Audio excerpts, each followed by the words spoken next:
Good day there. This is Joe Van Cleve, and welcome to another episode of the Typewriter video series.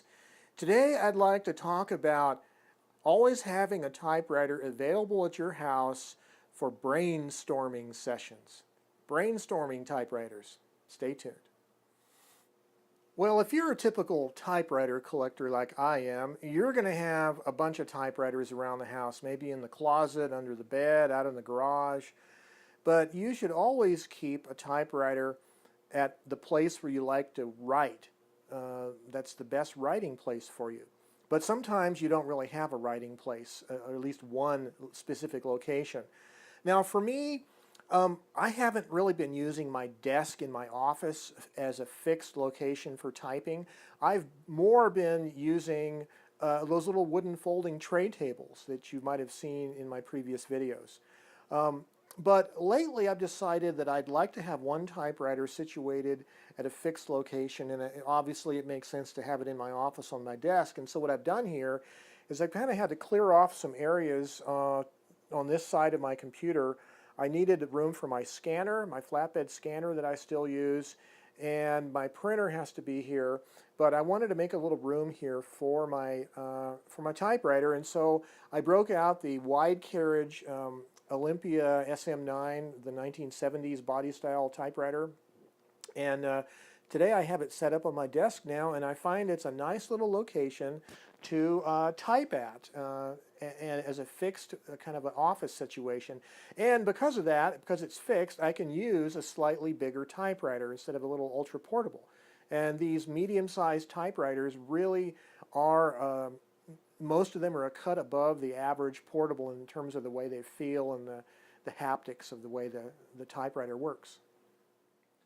However, I still like to have a typewriter on a more portable situation, mainly one on my folding tray table.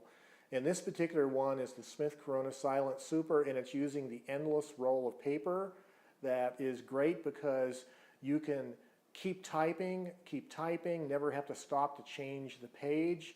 And this combination of typewriter, a portable typewriter of some kind on a folding tray table, you can pick up the table, you can move it anywhere in the house. You can move it over here to the sofa, to the chair, you can go outside in the backyard, the front porch, the man cave shed, wherever you want to go. You can pick it up, carry it, and you can set it down and you can be typing away spontaneously, and it makes for great stream of consciousness, ad hoc typing sessions where you can just start up typing and not worry about setting up in the office and, oh, I have to get in there and write. No, anything comes to your mind, you just sit down, grab that typewriter, and start writing.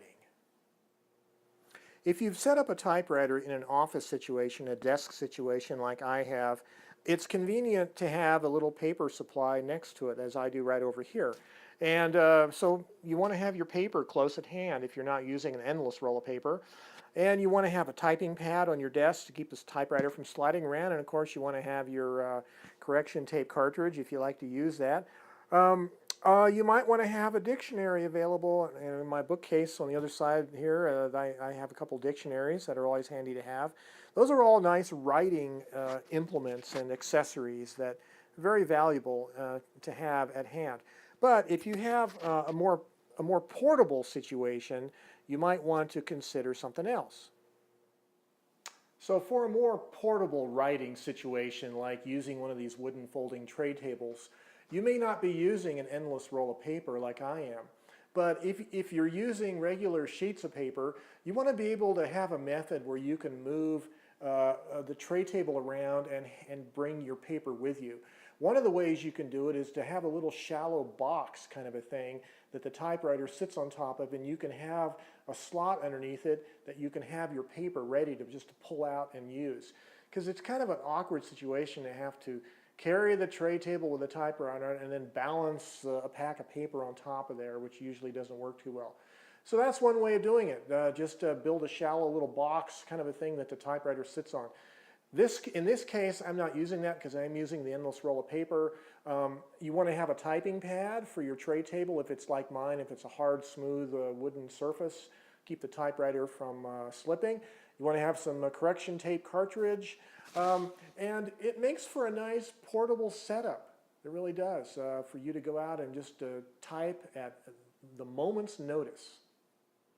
So let's talk a little bit about brainstorming typing. What is that? Well, I have in my hands a whole sheaf of a bunch of typings here. And these were all done on the endless roll of paper, which is why some of these are quite long.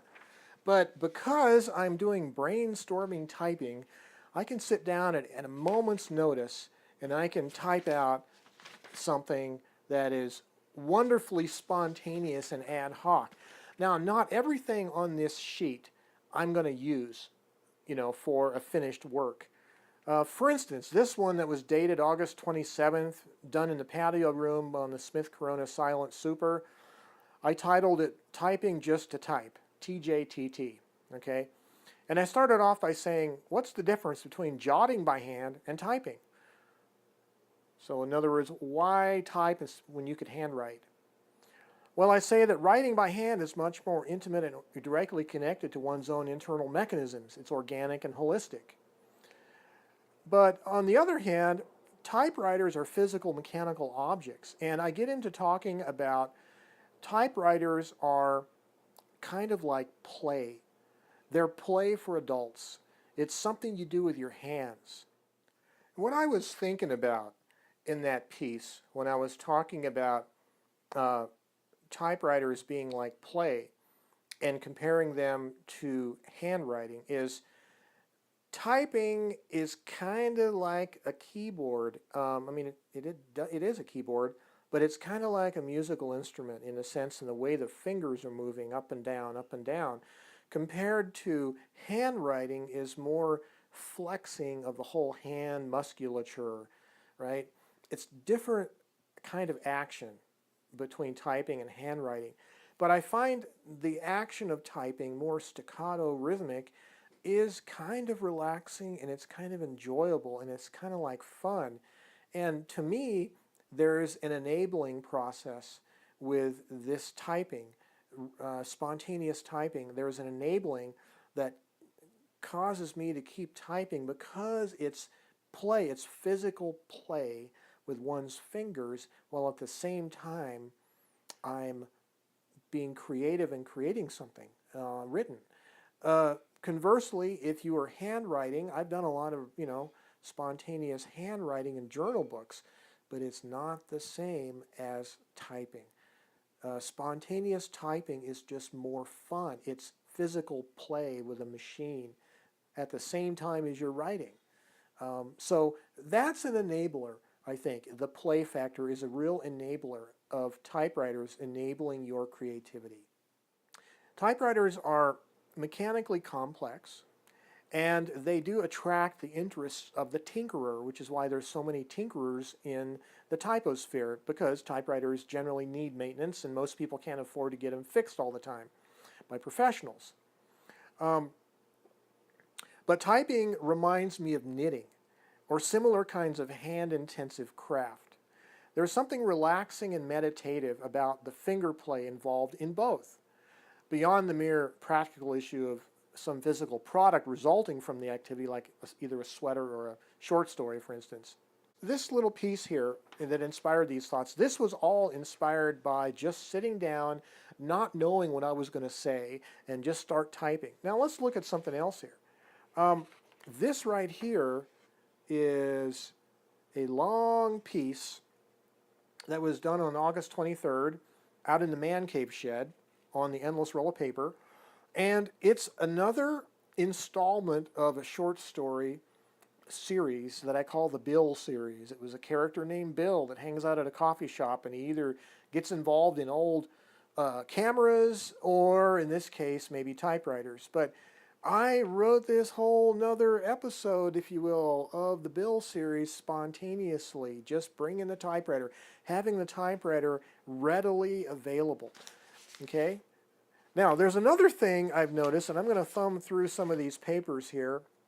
I was writing this piece here. Here's another one, a long piece done on the Smith Corona again, the Silent Super.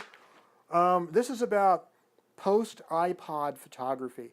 kind of a personal recollection about the fact that I bought this iPod, and I can take pictures and video all the time, and what does it mean for my film photography, okay? So more thoughts.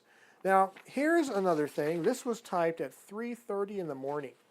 This is another one, a long thing that took place at night when I had a little insomnia and I had some things I wanted to think about.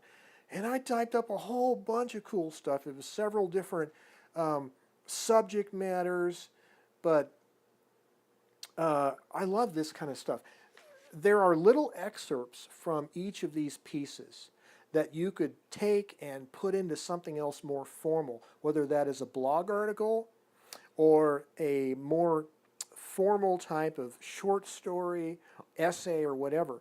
But my point is, these things, at least in my life, these things won't get written unless I have ready access to a typewriter, one, and unless I am able to use typewriters at a moment's notice wherever I'm at around the house, okay? So you got to make those typewriters accessible for spontaneous typing. Now here's another example. This is a standard size sheet of paper, and what it is, it started out as test typing. I was troubleshooting another one of those escapement issues, and I was typing with this in the typewriter out on the workbench. And of course, you got to do a lot of typing when you're troubleshooting escapement issues, right? And anyways, so you start typing stuff just randomly to test the typewriter, but pretty soon you might find yourself typing something a little more purposeful. So even though there's a lot of junk, there is some good stuff. So one of the things was, you know what pangrams are? Pangram is a phrase or sentence that uses all the letters of the alphabet. So for instance, quick brown fox jumps over the lazy dog is the most popular pangram. Well, I discovered this other one, which was pack my box with 5 dozen liquor jugs. It's the same length as the quick brown fox, but I kind of like it better. So I wrote this little piece. Pack my box with 5 dozen liquor jugs, he asked the clerk. Can't, the clerk responded, a weary look in his eye. And why not, demanded the man at the desk as he fiddled with his fedora. Because, is that all you got? Well, anyways, it goes on for about half a page. But these little creative things, this was in the middle of troubleshooting a typewriter problem out on my workbench. And I found, hey, it's spontaneous typing. I can create stories and things with it. So anyways, I just wanted to encourage you guys today that a typewriter is an extremely agile and useful tool for creative writing because you don't have to boot it up and wait for it to boot up, and like with a computer. And it doesn't need electricity. Manual typewriters don't. And you should have some portables, semi-portables around the house at your desk, like me, on a tray table somewhere that you can move around, stick it in the trunk of your car when you're out and about. I'm just encouraging you guys, use typewriters in your daily life as a means of therapy and a means of creativity. Well, until next time, this is Joe Van Cleve, and you have yourself a great day.